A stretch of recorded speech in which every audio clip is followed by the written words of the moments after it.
You're listening to The Joe Martino Show, a podcast dealing with all things emotional, relational, and human nature. Joe is a licensed counselor in the state of Michigan, specializing in relationship therapy. He is also the author of the book, The Emotionally Secure Couple. All advice offered in this episode is offered for entertainment and educational purposes only. Enjoy the show.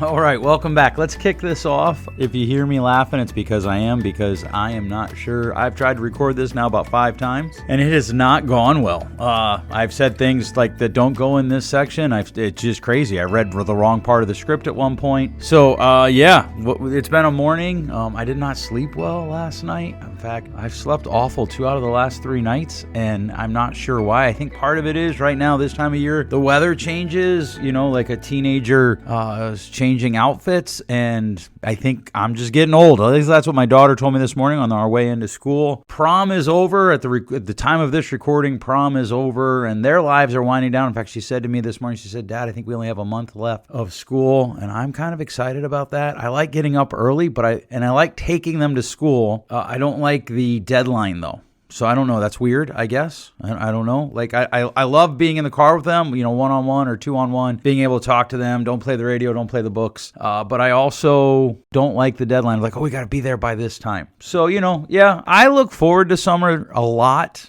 I am one of those parents that absolutely wants to wring out every ounce that summer has to offer us. We are busy all summer long. And someday, I keep threatening to do this. Someday I'm going to do a podcast episode on the idea that we do not need to equate busy with meaningful. But until we get there to that episode with a few distinctions in it, I'm proud to say that we're intentionally busy pretty much over the summer. Now, my older kids are old enough that they don't have to go on every trip with us because sometimes they like to stay home and veg with their friends, and that gives my wife and I time. Our son's young enough that he pretty much goes with us no matter what, whenever we go anywhere. And by and large, I like that. We are hoping, obviously, I think that it's important to get away without your kids as soon as they are old enough for you to pull that off. It's good for the health of your relationship, and things that are good for the health of your relationship are good for your kids. And so we always hope to get away, just us. Obviously, COVID and the pandemic and the government's reactions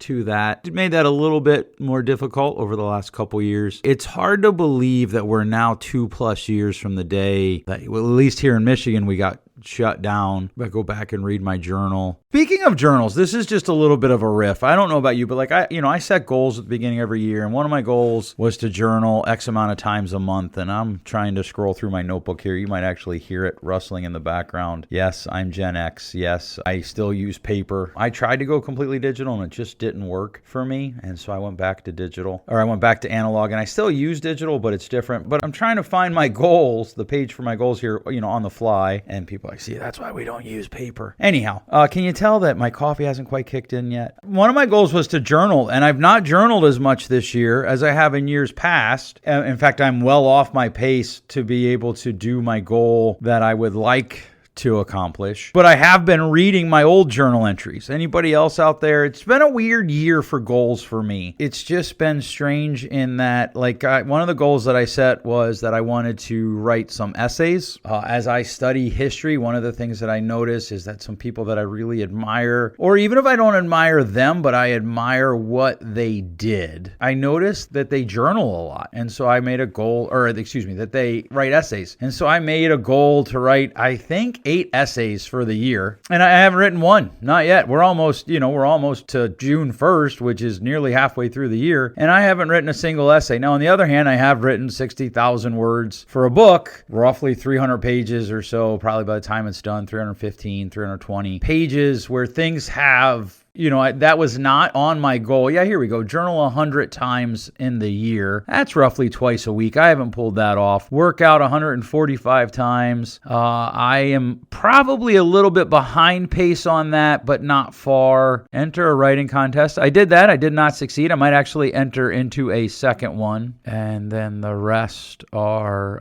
essay write. Yeah, here, write 8 essays. And I've not written a single one. but I am writing the book, so I don't know. Does that balance out? The thing that I love about goals is I'm not the person that's super stringent with them. I'm not the person that is like, oh my word, I have to write 8 essays in the next 3 days so that I meet this goal. Goals for me are just things that help me to put some direction in the year. They set boundaries, right?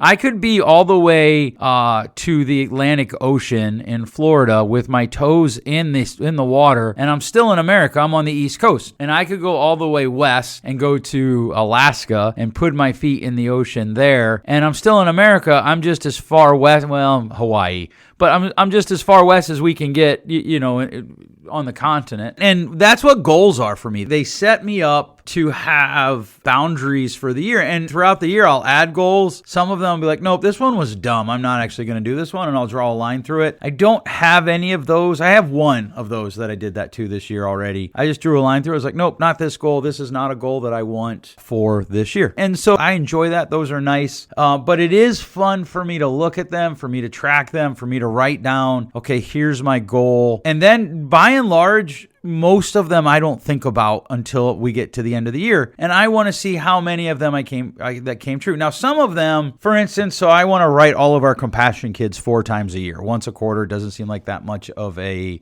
commitment. Once a quarter seems like something I should be able to pull off. And to this point, I've done that. So I do track that. Like I have that written down, like, okay, here's the kids' names. Here's 1, 2, 3, 4, with a date next to it. So I know when I wrote. And there's a little bit of working smarter there. By and large, you can send the same letter to each kid because they don't live with each other. And so you type it up, or I type it up, put it in, grab the pictures, etc. By the way, I'm not sponsored by Compassion. I do believe in Compassion and the mission that they are executing in the world. If you are looking to do something that is bigger than you, I would encourage you to consider Compassion International for $38 a month. You can sponsor a child, and that child is then given access to education, to resources, to food. Their family is given an opportunity to use those resources. And the outcomes have been proven. A number of years ago, Relevant magazine set out to disprove the benefit of organizations such as Compassion. No one would let them do the work except Compassion. Compassion was like, go ahead and do it. The only thing is we want you to show us the results before you go public, and you have to publish them. And so they did, and the results were overwhelming. Kids that are in the Compassion programs are set up for better success as adults. And I don't mean like, these ethereal success. I mean literally they are set up for success as adults in living their lives in countries. And last time I looked, let's see if I can do this in real time while we are talking. But the last time I looked, there was 100,000 kids that were looking for sponsors.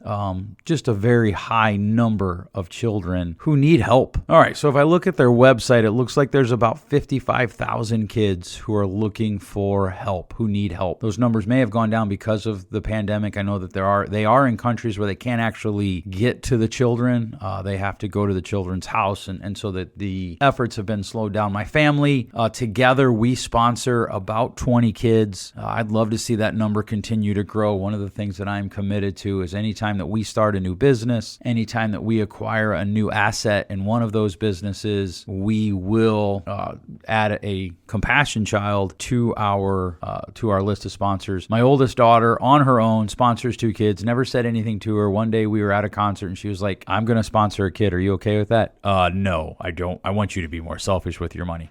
Yes, I'm totally okay with that. And I have to be honest, I'm not sure how she got to the second kid, like how she decided to sponsor 2. I think maybe she decided to sponsor 1 first, just as part of her discipline of how she handled her money. So I'm a big fan of Compassion. This has been a 10-minute opening riff. Hopefully that's helpful. How did we even get to compassion? Oh yeah, goals. I hope you have goals. I hope you're setting goals for your year. I hope that you reevaluate some of them. I hope you pick some core goals that you do track pretty stringently. And then I also hope, and that's how we got to this, I also hope that you have some goals. Just write them down and then go away. Don't come back to them until your checkup time, and just see the power of writing things down. This is not actually the topic of today's episode, so I guess we're going to go a little long today than we have been. But power of writing something down is really important. I got a lot of emails about this when I said it before. I'm not saying it's magic, but I am saying that when you write things down, you're setting your intentions to get things done.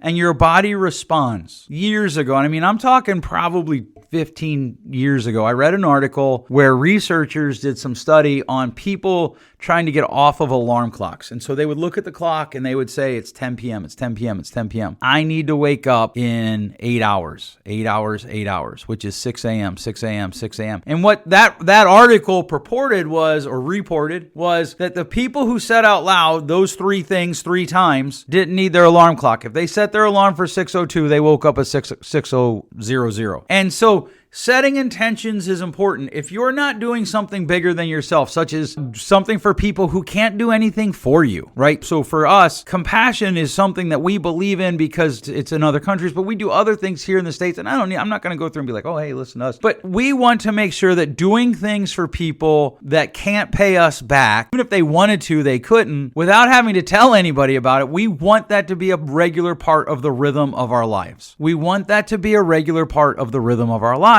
because that is how we grow. And so one of the things that I try to do with my kids is I try to make a regular part of the rhythm of our lives that we talk about what they believe, what I believe, why I believe it, why they believe it, etc., without telling them what to believe. My daughter and my wife and I and my son were on another college visit this past week, her last visit. And one of the questions that I had, we sat down with the department chair of the department that she's thinking of going in. I said, hey, here's a question that I have. I don't care about the price tag. I don't care about food quality. I don't care about every Friday they have a rah-rah session where everybody's told that they're important and that it's okay that they miss home. I want to know, how do you handle this issue in this field? And the department head is in a field that is adjacent to the field that I'm in. And so I'm speaking from some level of experience because I want that to be the regular rhythm of our lives. I want that to be the regular rhythm of our world. And so as I work with my kids, as I work with other people who are going to be working with my kids, I want to know not just what do you do, but why do you do it and how do you do it? I want to know about what are the regular rhythms in your life that you're engaging in. What are the things in your life that you're engaging in regularly because they bring value to your life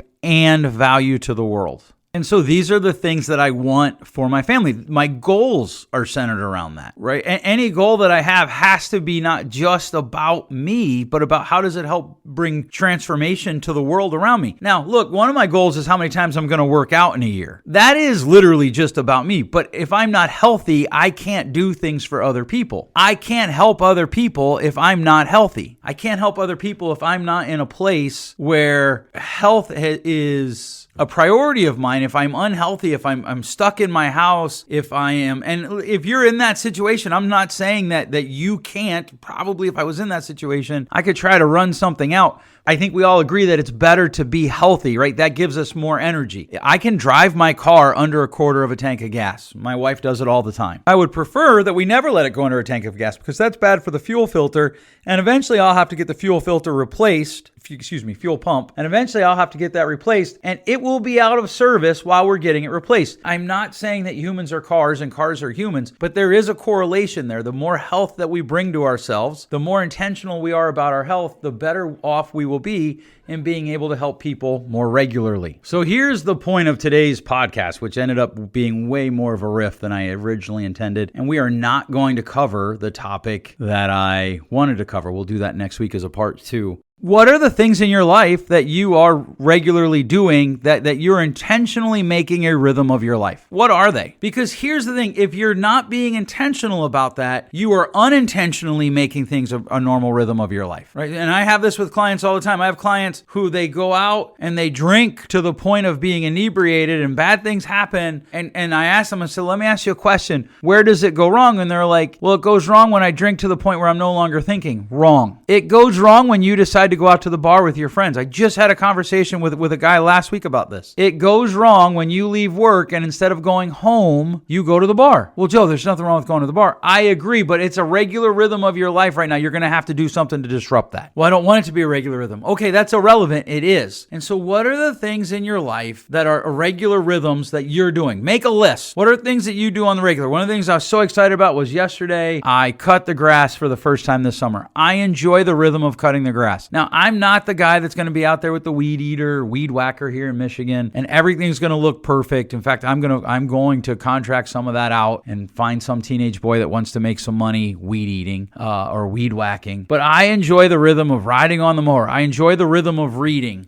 There are rhythms to my life that I enjoy that are intentional. Some of them I've had to develop. My daughter and I were just talking this morning about her reading because she's like, I only read this one genre because I'm never going to change. I'm like, that's not even close to true because 4 years ago, you told me you would never be a reader. And then you went to high school. And in high school, they have this 20 minutes every day you have to read out of a physical book. And suddenly you found an author that you were absolutely obsessed with and you read all of her books. And now you're expanding because someone imposed upon you a regular rhythm of reading, and that regular rhythm led to an intentional rhythm. And so one of the benefits of intentionally forcing rhythms into our lives is that it allows us to examine them, and then we can expand the things that we're doing so that our rhythm of life grow. Right? So the sponsoring of the Compassion Kids, the writing them, that's a regular rhythm that I'm imposing on my life. But it affects me in other areas of my life. It helps me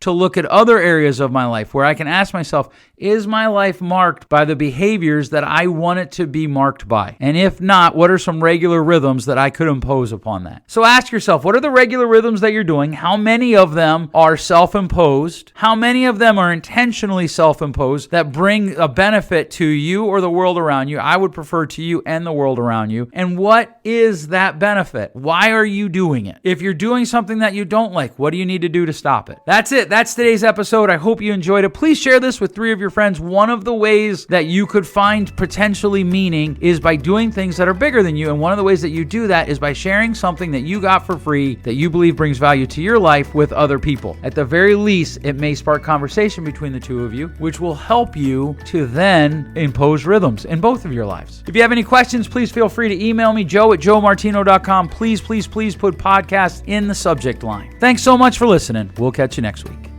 Thanks for listening. If you enjoyed today's show, please share with a friend. And hey, give us that rating in your podcast store. Until next time, change possible.